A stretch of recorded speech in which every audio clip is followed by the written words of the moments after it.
All right, ladies and gentlemen, we're back today. We've got somebody I'm excited to talk with. We're going to be talking about Marxism. We got Noah Khrachvik. He is head of working at the Midwestern Marx Institute. Explain to me a little bit about what's going on down there. Yeah, so I'm one of the 3 co-directors of the Midwestern Marx Institute for Marxist Theory and Political Analysis. I'm actually a sort of later addition. It was founded by Eddie Lager and Carlos Garrido. 3 years ago, we recently celebrated our 3rd anniversary, actually. And it was kind of a funny situation. It was, they both came out of the Bernie movement and got very disillusioned with it for its inability to create real change and just ending up filtering everybody back into ruling class parties, right? The Democrats. And so they started learning about Marxism, right? And they're both within sort of a more academic world than me, but they started Midwestern Marx as social media to sort of do agitation. And there was a joke that, Carlos didn't believe Eddie could do this sort of work via TikTok. And instead, the exact opposite happened. The TikTok blew up. We have videos that were getting millions and millions of views, right? But then, capitalism being capitalism, TikTok was run by a Chinese company at this time. And one of the reasons things could blow up so easily is they had a very people-centered algorithm, right? As long as people were genuinely watching your video, it got pushed up into the algorithm. There wasn't all the suppression we deal with on a regular basis here. And our ruling class did not like that, right? They need their corporations and their political factions to be up top. And so they forced them to hand over control of all of the American servers to this corporation based in Texas called Oracle. And Midpress News has done fantastic coverage of this, but Oracle is fully staffed with NATO operatives, State Department people, and intelligence agencies in their content management. And as soon as this happens, Midwestern Marx gets banned off the platform. Since then, we've had 7 more accounts banned off the platform. Because every time we make a new one, it blows up. People remember Midwestern Marx.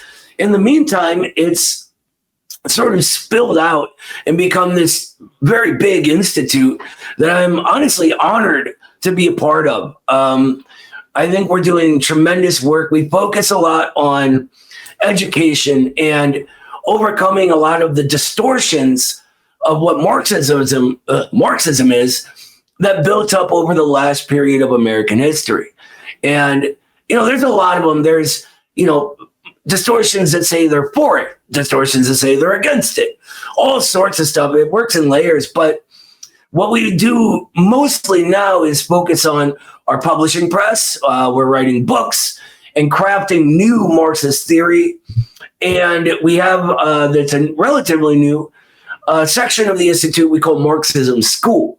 And so people can sign up and take actual classes with teachers and be able to learn this stuff in a classroom environment. And yeah, the more you know, folks. And you can actually check out more if you want to see it, midwesternmarx.com. Obviously, there's lots of free resources, online articles. You can contact the people there. Check it out. It's worth checking out. So let me ask you this.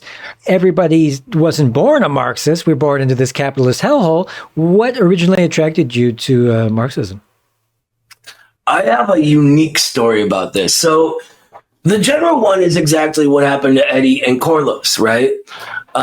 Disillusioned with the inability for anything to get change coming out of Bernie or Trump or any sort of vaguely branding themselves as anti-establishment movement, right? And then they realized that was kind of a sham and go searching for it. My family, I grew up in a house that was always very pro-communist. My parents weren't communists per se. My dad was a union organizer, but my grandparents were from the Soviet Union, right? So we grew up very positively oriented towards communism, like most people from the Soviet Union. So my dad began teaching me Marxism at a young age, and it didn't really take. I had, some teenage angst and rebellion to go through, but then I got inspired by all of the radicalism happening in the, late aughts, early 2010s. And I figured I have some knowledge I could help with, and I considered it sort of a waste to sit there and do nothing when I could help. And so I began helping. I joined the Communist Party. The funny story about me getting to Midwestern Marx, I wrote to them, and I was very, very impressed with their work.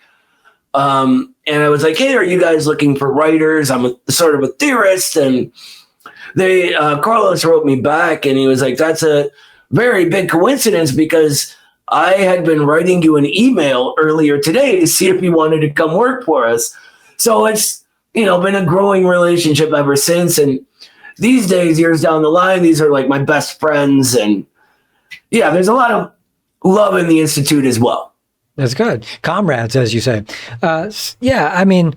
So what was your experience of finding your first moments seeing injustice in the capital system, seeing it firsthand, uncovering that how bad we're getting screwed? A lot of that was with my parents, on pickets with my dad, right? The union would go on strike, and I'd go with them. And this is sort of, it's not really back in the day with, like before it was made illegal to have solidarity strikes, right? So you'd have thousands of workers, and the National Guard would have to show up, et cetera. This is after that. So I remember, though, the opinion of scabs. That's what sticks out to me in my head, right? Is we're all here together. We're fighting the people robbing us. And these people want to walk through and ruin that fight when they could join us. We're here to say, come with us instead. And so in my house, a scab was like the lowest you could be. And I remember fistfights on lines with people like that, between my dad and his buddies and all that. But what strikes me more, so that's sort of the first experiences I had, but what strikes me more is how much worse it's gotten since then. Every day when I leave for work, I pass the 7-Eleven and I watch people eat out of that dumpster. And that's not right. That doesn't have to happen, Yeah, we throw away an incredible amount of food every day. I remember dumpster diving and having, people come out and say, you can't do that. That's illegal. Or then start putting locks on the dumpster saying that, it's a liability to have you eat out of the garbage. I was like, let me sign a waiver. Why would you let this go in the trash? So, yeah, living in waste. And as Vijay Prashad said, a great comrade, United States makes up 2% of the world's population, yet they consume 25% of the world's resources. And seeing what gets thrown away in the garbage, I can really say that a lot of it doesn't even get used. Right. And that's what capitalism does. Marx calls this the crisis of overproduction, right? Where it makes more sense in the profit-driven plans of the ruling class to produce this much more and throw it away to keep the prices low than just to give it out, right? Because that would lower the price even more and they wouldn't be profitable anymore. The whole system is one big contradiction, And we were talking before about medicine, science, and stuff like this. Can you tell us again some examples of that where, like you said, profit motivation over public safety and stuff like this? Examples? Yeah. Eddie, one of the other directors of the Institute, this is really his area of expertise. He went to school for healthcare administration. So he's really studied into how nonsensical the entire system is. But let me give a personal story. When I was 12 years old, my mom had a series of massive heart attacks, right? And she basically lived at the hospital for maybe a year. And in order to get her on this experimental thing, and she ended up needing a heart transplant, right? And while she was on the list waiting for this is before transplant technology had sort of been forced into the system. But there was this experimental thing called a heartmate, and she got put on this, right? In order to do that, though, my dad had to lie about her history because they wouldn't accept her without having this like very elite record of care and things, only people with the best of the best insurance can have, right? And so the doctor and my dad got together and said, okay, we need to say this to save her life. And still, my family went millions of dollars into debt. I mean, my dad was a union organizer. We weren't millionaires, right? So we went bankrupt. Ran directly into poverty. Like we were maybe not really middle class per se, but we were okay. And then after that, never okay again. And that's, my story is very, very common. That happens to people every day. And again, it's another thing that doesn't have to happen. What year was that? Let's see. I was 12 when it happened. I'm 42 now. So 20 years ago, 2023, 2003. Yeah. Yeah, and I guess people older or whatever, maybe they had it better or something, but I've seen the slow degrade since the age I got born in the 80s, and so it's just been this slippery slope since then of processed food and, just horrible healthcare. And so, yeah, one of the examples I always throw in there is, they make you sick with the food, put this shit on every corner, McDonald's, and subsidize it, and then turn around and wonder why everybody's obese, drinking soda, sick, chronically ill, diseases popping up all over and then they say, well, come on in, we'll sell you a pill and it'll fix whatever ails you. And this is like the ultimate example of like profit motivation over public safety and the greater good. And this is where Marx comes in, and he puts on his rad glasses and is like, yo, I don't think so. So what do you know about the tenets of Marxism, and how can it get us out of, this capitalist death spiral?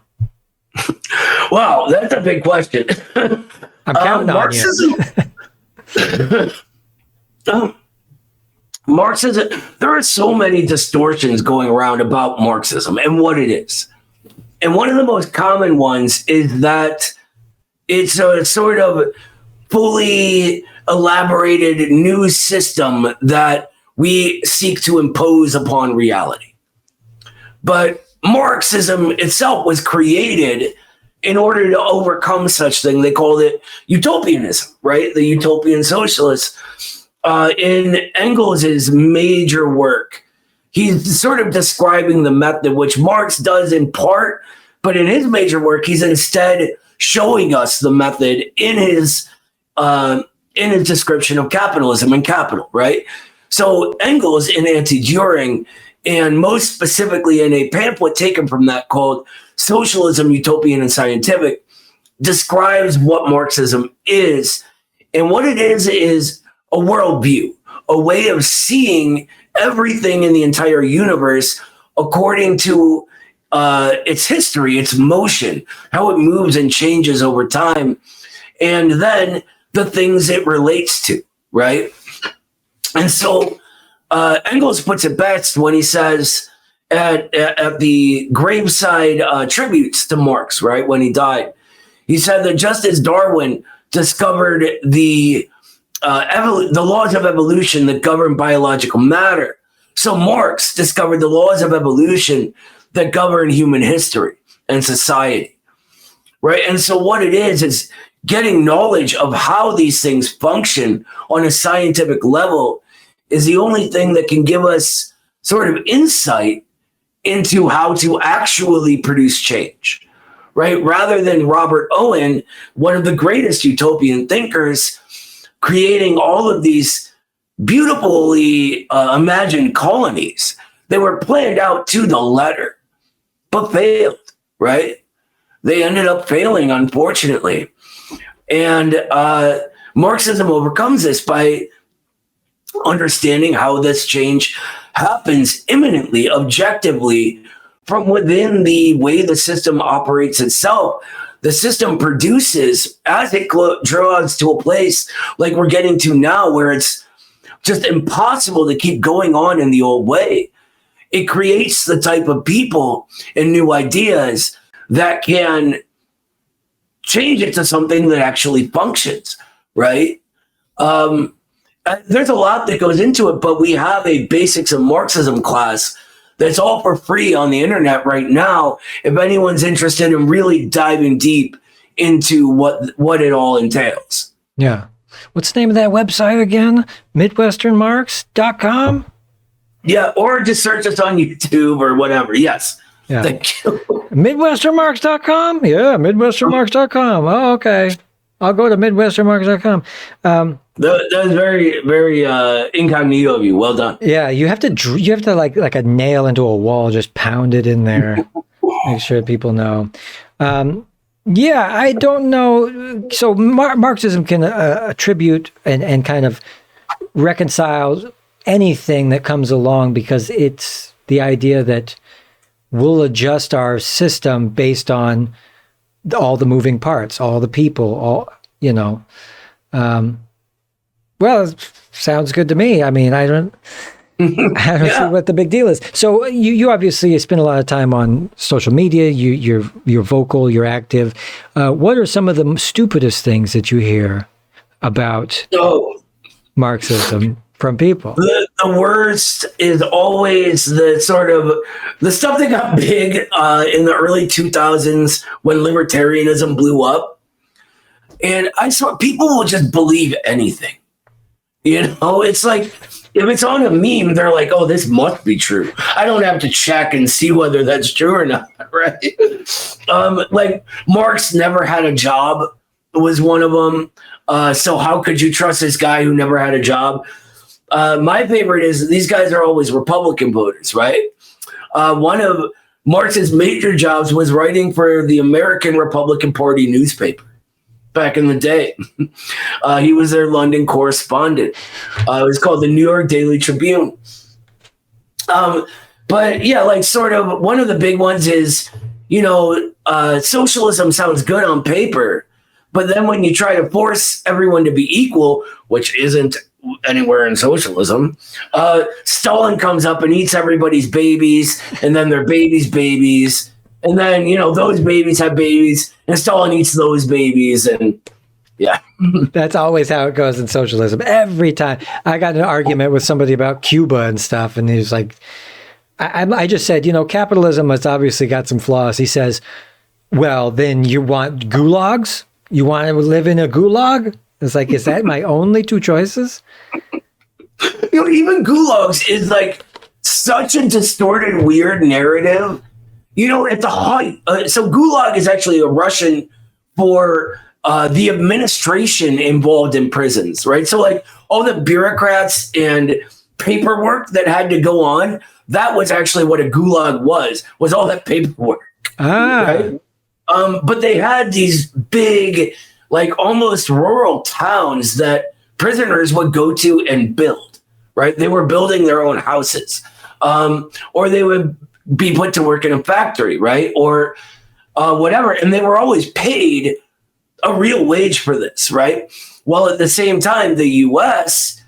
Was using slave labor in its prisons and still does, right? And while at the same time, the U.S. had Jim Crow, where people were oppressed based on their skin color, right? And denied jobs, and still to this day rounded up and mass arrested. So let's talk about private prisons. Let's talk about corporate contractors going in there, making them doing prison labor. And how many of these people are in jail? What percentage of the population in America is in prison? We know that it's the most on Earth. Yeah, 25% of the world's prisoners are here. 25%. We're what, 4% of the population? We just even at the height of the Nazi paranoia right before they invaded the Soviet Union, there weren't even half the amount of people per capita in these gulag system prisons as there are in America right now. And so it's like this narrative that goes around about this like scary gulag. But if you actually look up the numbers, it don't add up, right? Yeah. There was, a 15-year maximum sentence. You couldn't go to one of these for life. And every country, every industrialized country in the world at the time used prison labor. At the time, they thought it was a progressive thing, right? They were teaching prisoners who were criminals beforehand a skill that they could use when they got out, right? And now, obviously, we know now that that's not how it really works.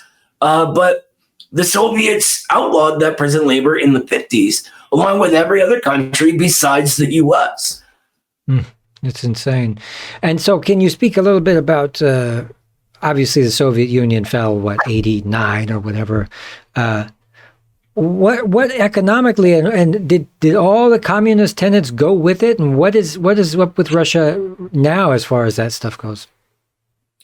Yeah, the 91 is officially when the Soviet Union disbanded, and they went into the shock therapy capitalism, right? And the build up to this was a long time coming, right? There were already people within the Politburo and the state apparatus that ended up becoming oligarchs afterwards. And so they bring in all of these Western experts to try to help them into this sort of new market system, this new liberal system. And none of it works, right? It all just deteriorates. And it's like a switch got flipped, and so much that was built over 70 years was destroyed right away, right? And it got so bad that life expectancy dropped because people were moving away or committing suicide. The elderly who had been the ones fighting the Nazis who invaded, right, no longer had a dignified life or a pension or anything. It was just all being taken by this rapidly forming ruling class who thought, because our ruling class assured them that they would be, a partner in imperialism. They would gain this prosperity as they let the population just drift into this horrible state of being. But that's not what happened. They were like, well, you can be capitalist now, but, we're the guys in the CEO's office. You guys can be like the janitors, right? They're like, you can clean up after us. You can take our loans. We'll force those on you, et cetera, et cetera. And it gets to a point where none of that's working anymore. And one of the reasons Putin, for all his faults, is so popular in Russia now is because it was his economic planning that begins to turn this around. He renationalizes a lot of things, like the energy industry. And he uses this to begin rebuilding all of the infrastructure, right? And don't get me wrong, he's a conservative. He's part of Russia United, and we're sort of very comradely and positively disposed towards the Communist Party, right, of the Russian Federation. But he's done a lot of good things since then, not because he specifically maybe wants to, but because that's the way it has to go.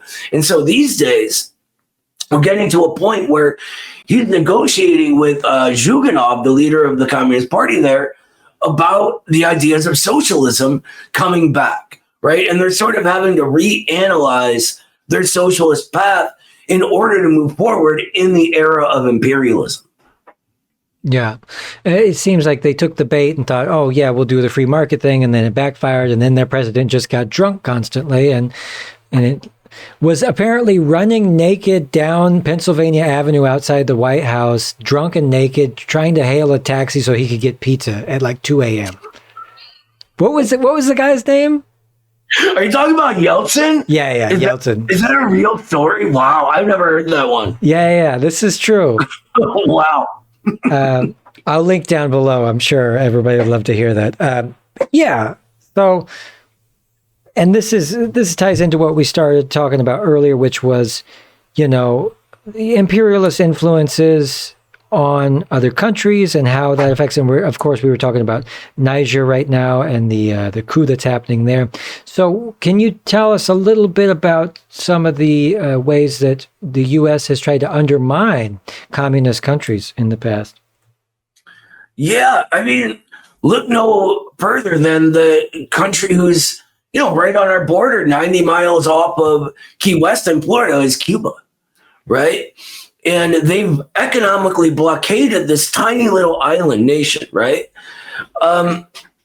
Since the revolution, they've prevented them from trading not just with us, but anyone, right? And this was okay when the Soviet Union was around. What happened in Cuba was they were forced for so long to be monocropic with sugar plantations, etc., that the soil changes, right? And so they had all these giant sugar farms, and they're trying to figure out ways to deal with this after the revolution. And the Soviets are like, look, we'll buy the sugar, right? And we'll give you all this grain and other food and stuff. In return, a lot of their energy, food, etc., was coming from the Soviet Union, who was at the time the only country standing up to the West, to the empire, right? And then in 91, the Soviet Union falls. Cuba enters what they call the special period. People were starving, right? It's horrible what these blockades do, and they sort of always propagandize it to us as if this is the fault of communism, right? And we're just punishing them for being communists with these sanctions, and don't tell us the very obvious fact that when you prevent people from getting food, they starve to death. And the reason they do this in all of their own internal sort of communications, a lot of which has been revealed through leaked CIA files or Freedom of Information Act stuff, etc., that the whole point is to starve these people, is to make them angry and revolt against the government. But in Cuba, they tried to assassinate Castro, 600 times? Somewhere between 600 and 1,000. It's so crazy. Like it became a cartoon. Like they tried to give him an exploding cigar at one point, like a Looney Tunes cartoon, right? It's insane. And this revolution had so much love of the people that Castro was always protected from this. The institutions they set up worked because people believed in them. And they built themselves out of the special period, maintained and built themselves into this having food independence, right? That's huge. They're now world famous for their medical care and sending doctors everywhere, right? In every neighborhood in Cuba now, there's a doctor and a nurse that come around, make house calls, know you. Like they know your family. They go into your house, say hi to your daughter as they're giving them preventative care. Because the point for them isn't to sell you pills when you get sick. It's to keep people healthy, right? And I mean, it's just, there's so much admiration for everything they've been able to do despite what our ruling class does to them. One of my favorite things about what life was like in Cuba through Fidel Castro's time was that he took away advertisements from nearly everywhere. And especially in the newspaper, there was no advertisements, but mostly tips on how to live a healthier life, blah, whatever, grow food, whatever, but no advertisements. And I think that that's one of the scourges of our lifetime, that our subconscious is not strong enough to withstand these kind of attacks. You know what I mean? But so moving on to like a place like Venezuela, what's a Marxist take on what's happening in Venezuela right now? There's a lot of drama right now in Venezuela, believe it or not. The PCV, the Communist Party of Venezuela, has a lot of beef with PSUV, which is the Socialist Alliance that the Chavistas are part of, right? But I mean, there's a lot to admire there as well. For Marxism, for Marxists, like, we don't put much into the labels, what you call yourself, etc.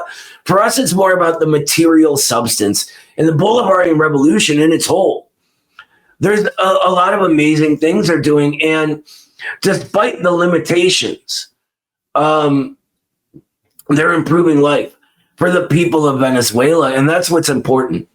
You know, I don't know. See, Eddie is sort of the Venezuela expert, so I don't want to get a text after this and him going, "You were wrong about this." You know, yeah. So I'm not going to say a lot, but we are in full support of the Chavistas and Venezuela as a whole, especially as it concerns our common shared interest as working class people in the fight against imperialism and the American ruling class. Yeah.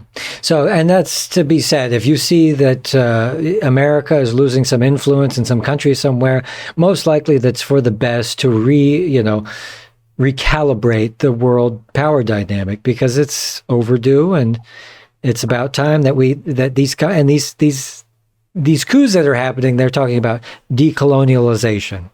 We got to get back to self-determination, things like that. I love that. I'm stealing that. Before we did this, I told you I was stealing the pumpkin thing. I'm stealing that one too. Oh yeah, yeah. Well, I'm glad that I could be so helpful.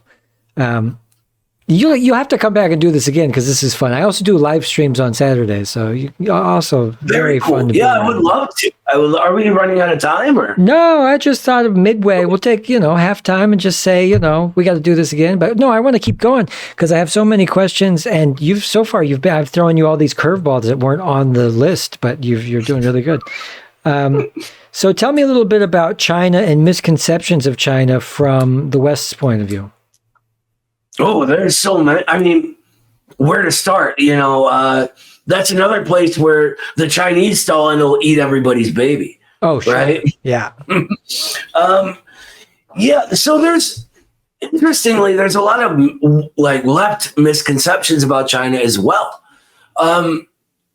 Mostly on the sort of ultra left that doesn't have much cachet in the real world, but tends to get spread on social media somehow, which is, a little suspicious, but they'll say they're not real socialism, etc.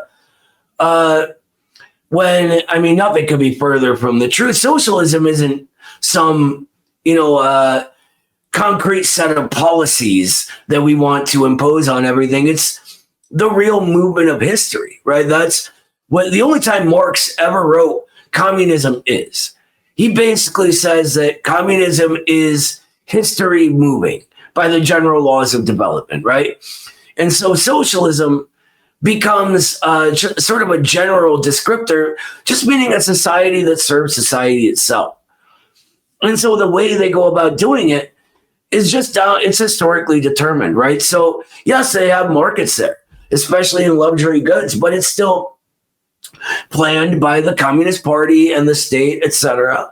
And they're able to do it because they do it in this planned way, in an amazing way that is, done so many amazing things people wouldn't have thought possible. They're responsible for eradicating more poverty than any other force in all of human history.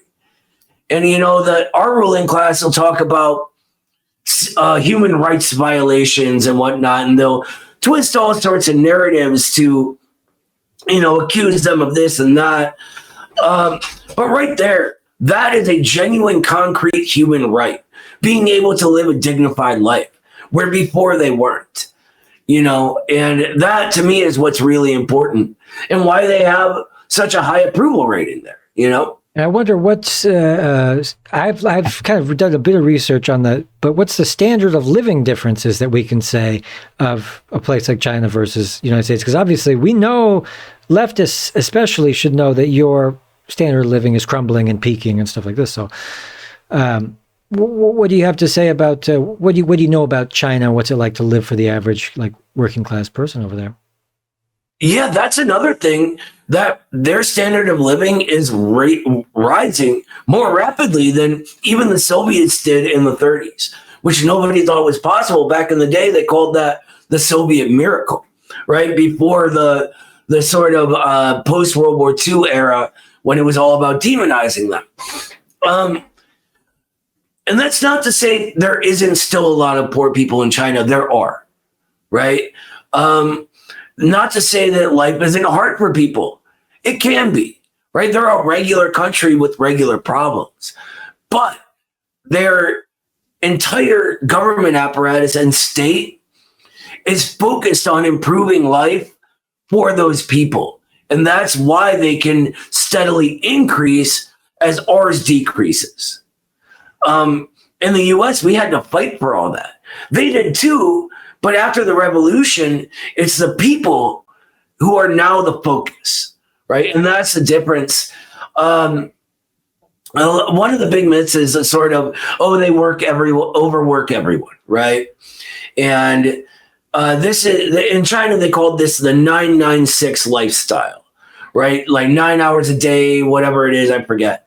But that's illegal, because in every workplace, there are union reps, and in every union, there are party reps. And even sort of, they have these amazing things that are called citizens hotlines, right? Where, say you get a pothole in your road, you call the citizens hotline. It's members of your neighborhood who are party workers or whatever who come out and fill your pothole. I've tried to get a pothole filled in front of my house for about 7 years now. It ain't done, That's one of the coolest things I think I've heard so far. And I've looked at, they're basically 40% less to live on, whatever, food, rent, everything else like this. It's 40% cheaper in China. Yeah, taking care of the people first. I don't know what the end game here is for the United States. Is it just to have these 8 people kill everybody and just what's the end game, man? Right? Like, they're marching us towards a possible nuclear war now. Yeah. And I think they're between a rock and a hard place, right? And this is why they're sort of robbing the bank on the way out. Literally, as well as proverbially, right? Yeah. Do you think they're going to survive it, though? This is what I don't get, is the short-term kind of idea they're trying to hold off China and Russia's rise, because that affects finance negatively, right?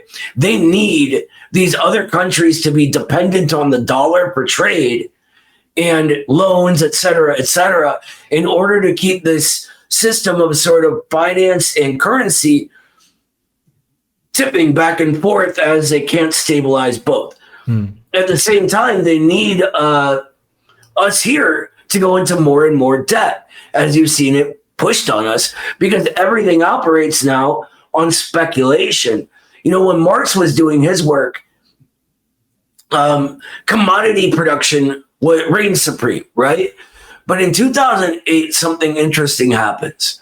Speculation becomes the primary form of capital accumulation. So, for instance, GM, when you buy a car from GM, they're making more money on the loan you get to buy that car than they are selling you the car itself, right? McDonald's, as much as they make selling burgers, they're making more on the investments in the real estate for places to sell you burgers, right? All of it is sort of affecting stock prices and buyback schemes and dividends, et cetera, sort of operating on this low interest hold. And I mean, I don't want to get into a bunch of boring economic stuff, but it all comes down to that impossibility because finance is so consolidated and because technology has grown to such this point that we're getting to a point like it wasn't the end of feudalism, right? As these great factories start coming into being because of the change in technology, the feudal way of life just can't go on any longer, right? We now have AI, the internet, gig economies, etc., and all of these things that are saying like the old way of boss and worker is no longer good enough. It can't keep going, and that's one of the reasons things keep getting worse for us as they keep finding ways to try to keep it afloat a little longer. And consolidate power and use technology to their advantage to consolidate the power, and then try to get their workers to be redundant via machine or AI or whatever like this. And this will be the next struggle where Marxism, there will be a Marxist, socialist revolution soon, because you have actors from the Screen Actors Guild out there protesting.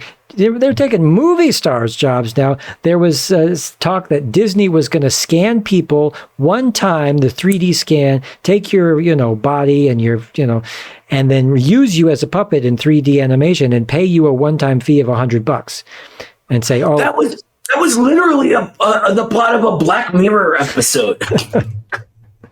Yeah. Where it's like we live in like a nightmare joke, Right. And behind it are just the worst people who are innocuous in in a socialist society. They would be innocuous. You would just avoid them. But in this particular system, they rise to the top. And we put them on, we put these monkeys on the cover of magazines to say, look at how successful these is. Martin Shkreli, the guy that went to jail for defrauding everybody and took over this drug company that's with life-saving medications and jacked up the price and then did all this other fraud shit, went to court, got in trouble, went to jail, and while he was in jail, Harvard Business School let him out of jail for a short amount of time so he could come speak to business class. It's wild, But yeah, we get into the philosophy of it because a lot of these guys, no matter how much LSD you give them and push them into the forest or anything, they're never going to understand that or empathize to the degree where you say, look, what you're doing is wrong. They're like, they don't get it. So I'm really... They don't care. And so Marxism's sort of view of this is our conditions form our social consciousness, right? And so when they're born into this elite class of people, they're in a different world, different social relationships that they enter into than we do as regular working class people, right? If you look at any of them, they don't see people like you and me as people. Like them, Chris Hedges, and I have disagreements with him, but he's done some great work. He tells this story because he was a working class guy that got put in this these conditions, right? He was going to an Ivy League school and even Ivy League prep schools before that. He tells this story about the way that the guys he would hang out with would treat the people working at their houses, where they would just mock them right to their faces, throw things at, put gum in their hair, just really dehumanizing things, right? Because they genuinely don't view them the same as you or I would. And so Marxism's sort of answer for that is it's because of those relationships that builds who you are before you even have a thought. Everything that leads to that thought has already been created, right? So they're not seeing this. This guy doesn't have a problem with ripping everyone else in the world. He doesn't have a problem with people dying because they can't afford that medication. It's just a whole different way of thinking, Yeah, and they put billionaires in an MRI scan and found that they showed them pictures of starving children, didn't light up. Nothing's working up there. And I think, experiences are everything. Like you and I, we've had some humbling experiences in our lives, and this really shapes what kind of people turn out to be I think is one of the big drivers. But then again, there's people that genetically come out of the womb and they just immediately start torturing animals or something, like they just can't. That's, you could. But I was just reading about John Wayne Gacy. It's like his whole story was like a slippery slope of abuse into like, wife swapping and drugs and alcohol. And then all of a sudden he's like, no, I'm going to kill people and stuff. It's a slippery slope. There's a relationship between, your DNA and your world experience and everything that becomes normal to you, right? And interestingly, this is something Soviet science focused on, and we're only now getting to in modern neuroscience here, because of ideological problems. But that experience changes your DNA. Your genomes adjust to become something else. So, you could not have whatever gene causes a likelihood of addiction, right? And then you make choices that put you in that world. You can then pass that gene on to your kids, right? And this is the dialectical view of that relationship between subject and object affecting each other, rather than it just being cause then effect. It's actually cause affecting effect and effect affecting cause, right? And so way back in the 30s and 40s, the Soviets began working on this scientifically, and there were huge arguments in the scientific community, the world scientific community, that has always tried to cooperate despite the arguments of our ruling class, right? And we're only now catching up to what they began, but didn't have the technology to sort of confirm back then. Yeah. Yeah. I mean, we're learning more as we go too. And I hope that we finally get around to understanding how complex and also how, easily manipulated we are. Everything. We're living through this age of people really can't even, we're going to be in like a post-truth world where AI pictures and all this stuff. So I'll ask you this question, because this is how we got in touch, was because I made a comment on Twitter and you posted a thing of Stalin. And my contention was, almost every world leader to some degree had something where they did that was horrible, that was wrong. And for him, it's just so blackened. And maybe I've been misled a lot. And I've had to shift my opinion a lot in the last 6 years, because I was like, oh yeah, dude with the mustache, he killed everybody. But in reality, of course, things have been exaggerated. So I just wanted to get your take. And you mentioned this book by Domenico Lacerdo. So just tell me your take on this. Yeah, real quick before that, I just want to say, like, the kind of people that, the kind of things that inform the kind of people you and I become can have a disagreement when we meet and then end up like this. Yeah. Right? And I think that's a wonderful thing. I was like, I want to be wrong. Tell me I'm wrong, because I want to be wrong. Because I hate America. It's funny because Stalin's one of the most lied about people in history right now. And it's, with my family, this didn't make sense when I was a kid, because in my house, my grandparents looked at him as a hero, right? He was the guy that empowered rural people in the Soviet Union, because before the 1936 Constitution, all the power was in the city working class, right? The dictatorship of the proletariat was very literal, right? It was the working proletariat, the industrial workers. All of the peasants, which was the majority of the population, had very limited power. 36 changes that, right? There's a universal suffrage going on now, and it's huge, and they saw Stalin as the man who stood up against the bureaucracy and corrupt local officials for the people, right? That they saw the entire Communist Party as the people who brought technology, literacy, and roads to their villages, and that's why my grandfather went and fought in World War II, to defend something that they felt they were a big part of, right? And Stalin was a sort of leading figure of this.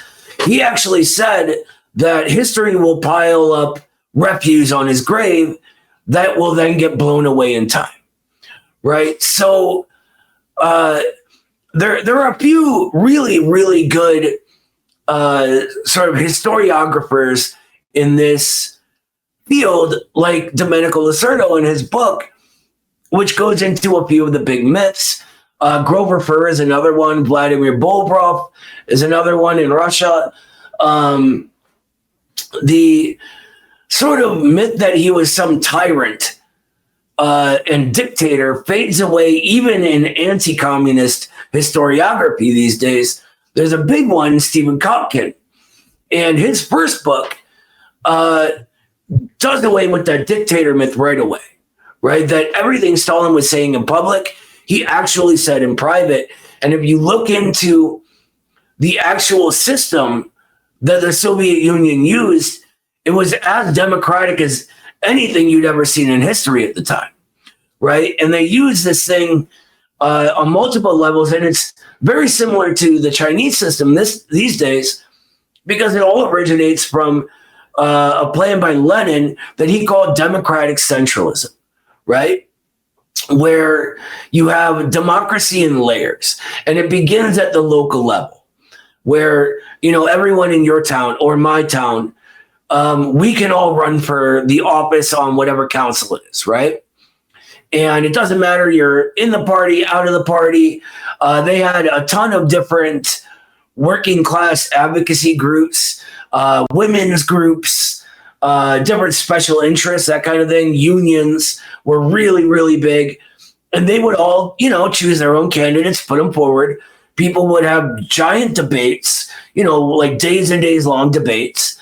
And then they would vote on the council. That council then did the same thing for the next level up. So like at the county level, right? Then state level, then national level. And there's all these different ones. Like one of the Soviets that sort of, and Soviet is Russian for working class council. That's the actual translation, right? There was the Soviet of Nations, which was elected representatives from all the nationalities of the Soviet Union that would argue for and craft policy around the special interests of those nations, right? So where my grandfather's from, Georgia, had their own minister there, right? And they would want, you know, Georgian languages taught in these schools. And this is a big thing, especially considering the Marxist position on self-determination and the importance of autonomy. And Losordo actually has another book where he called Class Struggles. It's a fantastic book where he describes this sort of tree of freedoms that allow development, right? So you need national self-determination. That's the bottom level, and then it keeps going onward from there. But Marxism views this as part of the progress of a society, where if you're held without that, you can't move forward into socialism. You can't move forward even into a full bourgeois state where everyone is equal under the law. You know, that doesn't happen if you are colonized and held against your will like that. And so it was huge in the Soviet Union. And that's, you know, just one myth based on, you can just read the Constitution online.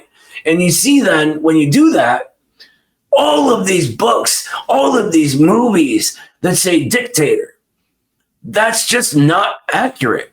And then you get other books that are built on top of that. They just take it for granted because they've never looked into it. And when you go into the direct propaganda, things like the Black Book of Communism, right? That propagates so many crazy lies. A lot of the Jordan Peterson followers will cite this book, but what the problem is, all they've done is believed it, rather than actually checking to see whether what it's telling them is true or not. For example, this book cites that communism is responsible for 100 million deaths in history. That is a giant number. And they arrive at this number by counting invading Nazis who were killed invading the Soviet Union, by counting babies who were not conceived because it was wartime. There are remedial math errors like decimal point errors. The secondary authors already came out and said the primary one was obsessed with getting this 100 million number. And so when you actually look into all these narratives, there's always something like that in them, right? No matter what communist country it's about. And that's not to say communists have always done everything right. They haven't. There have been a ton of mistakes, but always in general, they're mistakes, not this outright evil cartoon that our ruling class paints them as. Well, but the Nazis, they were, right? They must have been horrible, and to the extent like a horrible cartoon that they actually. So it wasn't beyond belief in that time. So if you say Hitler killed all these people, and they say, oh, and this guy did too, or they say, well, I believe it. It's happened before. Oh, that's exactly what they'll use. But here's the thing: Hitler was writing about doing that. And so to apply that to the Soviet Union, you'd have to disregard literally everything any of them ever said or wrote, right? All of their laws, all of the personal records of the people there, the vast amount of archives in the huge bureaucracy of the Soviet Union that they kept meticulous records. One of the things that happened when the Soviet archives opened after the fall was American academics. They were like, oh, now we're going to find out the truth. Behind closed doors, they must have been talking the same as our ruling class, but they didn't. It was the exact same as they talked in public, you know?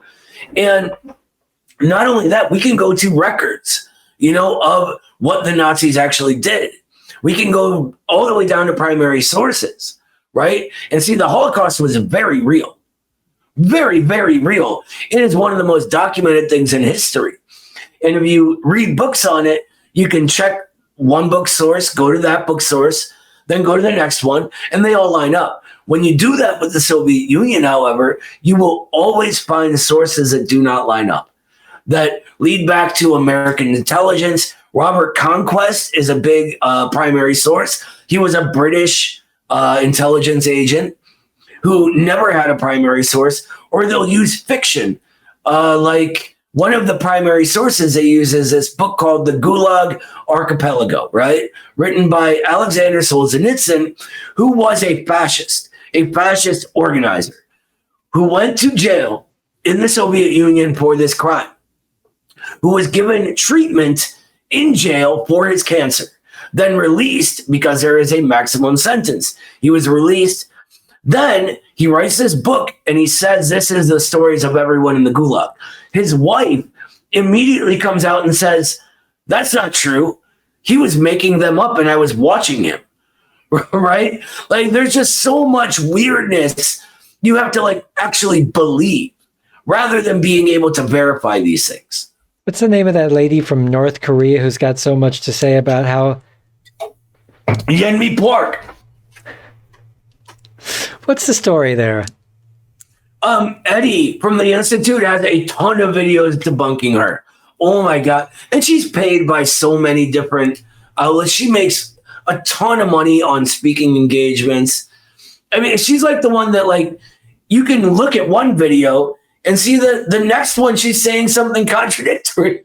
Like she said her escape was like her dad helped her X and Y. And then the next video, she's saying, oh, the evil dictatorship killed my father. So my mom helped me run away. And it's like, wait, you just said your dad did this and that while you were leaving.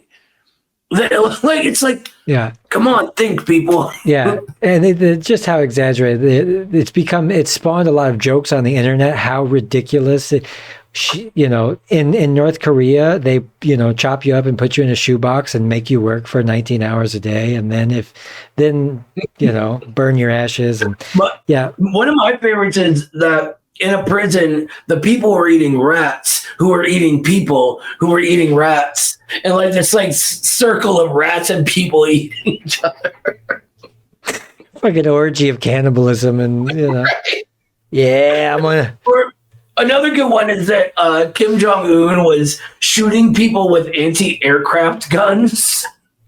Really? How could you even the poorness of that country would be like you wouldn't waste an anti-aircraft munition on like why would you not just execute them, shoot them, anything? And if they did, I tell you what, they'd have universal health care. Right? It's wild. Like it's so and it's like everything they do, and this is how they used to treat the Soviets, right? No matter what they do, they spin it in some weird way. Like they changed the time zone because it was unscientific, because it was left over from when the Japanese had occupied Korea, right? So they changed it to a Pyongyang standard time, which made sense with where the sun is. And our newspapers here are telling the story as if Kim Jong-un is just this crazy maniac who needed his own time zone, right? It's so silly. Yeah. What a dictator from North Korea demands his own time slot? What? Yeah. Right. And like, do you remember when they were saying everyone had to have the same haircut? Right. Yeah. That was the big one. And they make There's been a video going around lately of I think he's an Australian kid maybe, who is like videotaping himself at a North Korean water park, just having the time of his life. They're all like chugging beers and diving, and everybody's cheering when someone like he was scared to dive off the diving board. The entire park's cheering as he does it. And like, it's like, that's what you get in a communist country for real, despite any hardship. And they are a poor country. That sense of community, those people cheered him because he did something that was difficult for him, and that's beautiful. And it's so sad the amount of people that get taken in by the cartoons, Yeah. Yeah, it's a big theme. And they've been doing it for at least 100 years or more. Like, as soon as you start imperializing another country, you really have to get the people of your country on board with the whole spiel. And, the banana republics, right? This is like one of the first things you learn when you start realizing that your country's shit, and it's just an unfair shithole. You never can believe anything that you read from these Western dogs, and you know what? It gets worse all the time. But I think now people are getting. But there are still people that say, "Oh, I'm going to vote blue because that's the best thing I can possibly do." Right, because Biden is somehow worse or not worse or not or better than, right? He might be worse. I have no idea anymore. The guy is literally in an alliance with doctrinaire Nazis right now. Right. And they're like, he'll save us from Trump's fascism. Like, he likes the fascists a lot more than he likes us. So That's true. And somebody said, I forget who I was talking to, the number one job of the mainstream, neoliberal team is to keep real leftist movements from gaining steam. And it does it masterfully. Yeah, there is, the sort of AOCs and things like that. I think we at the Institute, we've done a lot of work on this on a theoretical level. One of the best things I've done in my life is editing one of the books of the other directors, Carlos Garrido. His book is called The Purity Fetish and the Crisis of Western Marxism. And it explains that. And it explains how people get taken in by that and the class character of that sort of thing. And it's really, really, really good. I think it's the most important book that's come out in a decade or two. It's fantastic. Interesting. All right, I'll have to check that out. What are you going to do? And I complain a lot, but you know what? I moved to Germany, and I live in Germany. I got things are slightly better. Slightly better. just a little bit, not too much, I could tell you stories. It's so similar in a lot of ways, but there's a baseline sanity to the people and the way they live, but still lots of tension. You know, they have about 250,000 homeless people in Germany, and in America they got about 700,000. And so that was actually surprising because I don't really see too many of them. So I don't know. They mostly hang out in cities, but it's slightly better. That's all I can really say. And it's getting worse there, especially because of the proxy war, right? The thing with Russian energy and forcing Germany and France and everybody to buy energy that's way more expensive. And of course, that cost gets passed on to regular people. You know, it's not like the giant corporations are eating that cost at all. No. We got to change this. This is, I see it too. The inflation was bad here, but food's still subsidized to some degree. But de-dollarization, I mean, we could talk about de-dollarization and what's going on. What do you think is going to happen with, because famously, for everybody that doesn't know, you know, 9/11 happened, and then we decided to invade Iraq, saying that there was weapons of mass destruction. But in the year 2000, you know, Saddam Hussein actually started selling his oil in euros. And that was one of the main drivers, it turned out, we found out later, of why we decided to invade Iraq at that time, because he was undermining our economy. But yeah, what do you think? Yeah, they used to call it the petrodollar for a reason, right? That and I mean, I'm not really an economic expert, but the Iraq thing is 100% on, and that's scary. Like, and that's another thing that they just said, oh, he's a dictator, so we have to overthrow him, right? When he was asking them permission to go into Kuwait first, right? Saying like, you know, we have this slant drilling problem, and anyway, you know all this, but I think that's a similar thing, and it's one of the reasons it's such a terrifying time right now, because Iraq was a weak country. China is not. Russia is not. Which is why they're trying to weaken that alliance with this proxy war against Russia now, because they consider Russia the weaker of the two, right? And it's all about maintaining the supremacy of the dollar in order for this financial system to stay around, but it's going away, period. The rest of the world is slowly turning its back as China gets more powerful, as they have that protection, as they have that economic stability, right? And so it makes me worried for what our ruling class is going to do as it happens, but at the same time, incredibly optimistic, because this also affects us. And it radicalizes us. Every day I see more eyes open to the necessity of getting this class out of power, whether it's put in those words or not. You know, most people are not very political. They don't know that stuff on a deep level, but they refer to it as like the establishment, right? Or the elites. Or whatever they do, they know that force is against us, you know? The fascists are so close. They're like, it's that, and it's microchips in my brain. And I was like, no, it's the first thing. It's the elites. Stick with that. Right. Or they'll be like, it's the elites, but they're all the Jews. Yeah, and they're all lizard people. I was like, drop the lizard people and you got it. Right. I'm like, well, I'm a Jew. Do you think I'm a little, like, what? No, you're one of the good ones. One of the good ones. I hear that. Oh, Jesus. Yeah. Anyway, well, look, come by again. Let's do this again. We'll sign off to everybody, and then let's talk afterwards. What do you say? Absolutely, brother. Thank you so much for having me on. Yeah, you're a real treat. I usually do a half hour with people. I thought, yeah, let's do the full thing. Noah Khrachvik, how's that?